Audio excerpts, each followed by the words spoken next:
The Lord be with you. And with your spirit. A reading from the conclusion of the Holy Gospel according to John. Glory to you, O Lord. Peter turned and saw the disciple following whom Jesus loved, the one who had also reclined upon his chest during the supper and had said, Master, who is the one who will betray you? When Peter saw him, he said to Jesus, Lord, what about him? Jesus said to him, What if I want him to remain until I come? What concern is it of yours? You follow me. So the word spread among the brothers that that disciple would not die. But Jesus had not told him that he would not die. Just, what if I want him to remain until I come? What concern is it of yours? It is this disciple who testifies to these things, and has written them, and we know that his testimony is true. There are also many other things that Jesus did, but if these were to be described individually, I do not think the whole world would contain the books that would be written. The Gospel of the Lord. Praise to you, Lord Jesus Christ. Please be seated.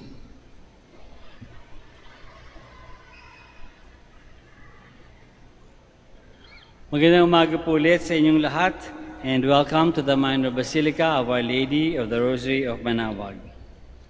Hindi ko alam kung kailan nag-umpisa, or paano nag-umpisa, o paano natin natutunan, pero paminsan-minsan, meron tayong mga tanong na katulad ng, halimbawa pag bata pa, naghati-hati sa cake, halimbawa, sasabihin ng isang bata, bakit yung party niya mas malaki?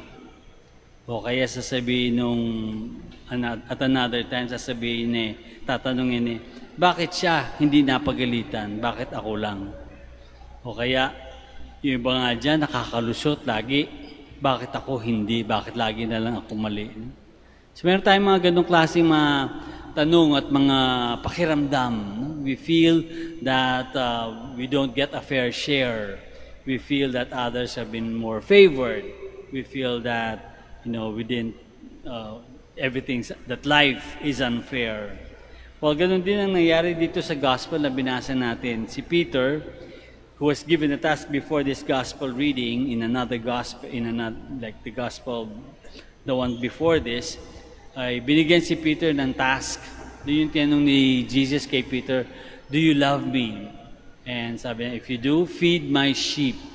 So yun yung task na binigay kay Peter. Meron siyang trabaho to feed the sheep of the Lord.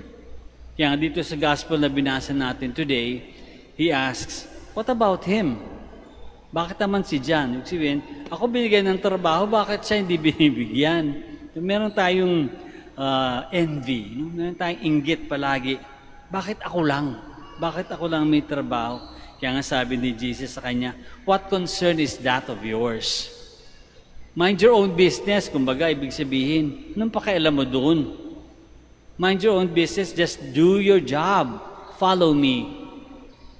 Sabi ng sagot ng Panginoon sa kanya, just do your job. Don't forget about the others. Forget what happens to them. Don't mind them. Just do your job and follow me. Yun ang sabi kay Peter. Pero hindi natin may pagkakaila, we can never deny that once in a while, if not many times or oftentimes, we get envious. Nainggit din tayo. And if you think about it, bakit tayo nainggit? Why we become envious is that we tend to compare. We compare what we have and what others have. We compare our qualities and the other people's qualities. Bakit siya mas matalino? Even in our prayers, Lord, bigyan mo naman ako ganito kasi bakit yung kapitbahay namin may ganyan? Bakit yung pamilya ng isa na ganyan, nakapagpatapos ako hindi? Meron tayong envy. Envy has become part of our lives. Kaya lang, many times we become envious only when we feel that we did not get a fair share. Kapag sa tingin natin, nalugi tayo. Kulang ang binigay sa atin, tinimbang, pero kulang. kulang ang binigay sa atin, that's when we complain. At doon tayo naiinggit. Pero kapag tayo yung angat, hindi tayo naiinggit, syempre. Hindi ka naiinggit. So, ibig sabihin, the reason or the fault behind envy is that we're not very happy with what we have. We compare with others and we feel that, kulang. Kulang ang buhay, kulang ang biyaya, kulang ang tinatamasa natin sa buhay. There is something that we need more. There's something more that we need. Pero, or something more that we want rather. Mas totoo pa. There's something more that we want. Kaya tayo hindi nagiging masaya. Kapag hindi, ang tao, kapag laging kulang ang hinahanap, laging kulang ang nararamdaman, siyempre, hindi masaya. Kulang eh. Laging merong kailangan pang iba. Laging merong hindi sapat. No? Kulang. Not enough. We always want for something more. And that's a very human yearning. To always want for more. Bakit ba yung iba nagiging matakaw, masiba, no? Dami-dami ng pera, gusto pang more money, ano? Bakit? Kasi hindi masaya. Laging kulang ang pakiramdam. Laging there's something more that they want more.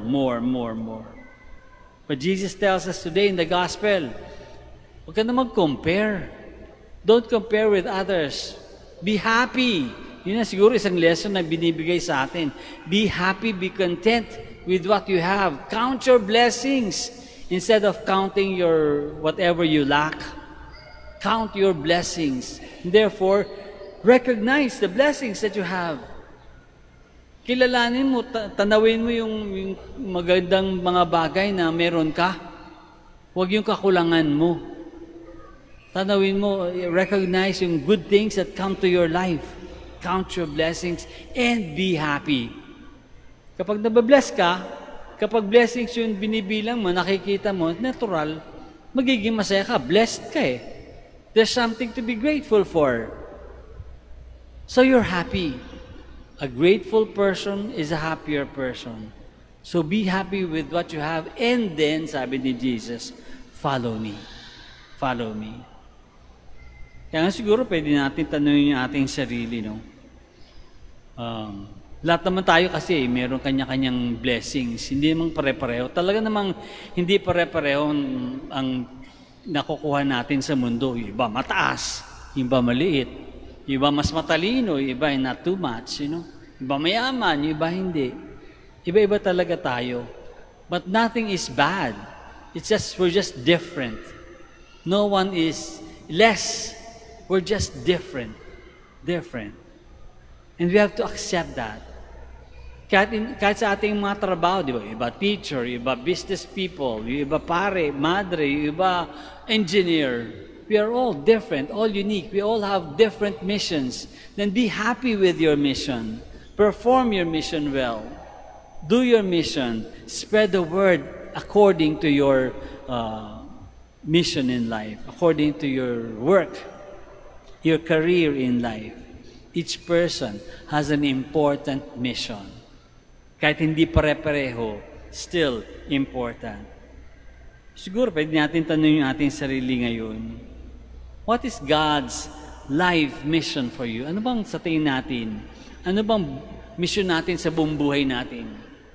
Kung matapos yung ilang taon natin dito sa mundo, ano kayong hinahanap ng Panginoon na magawa natin in our life?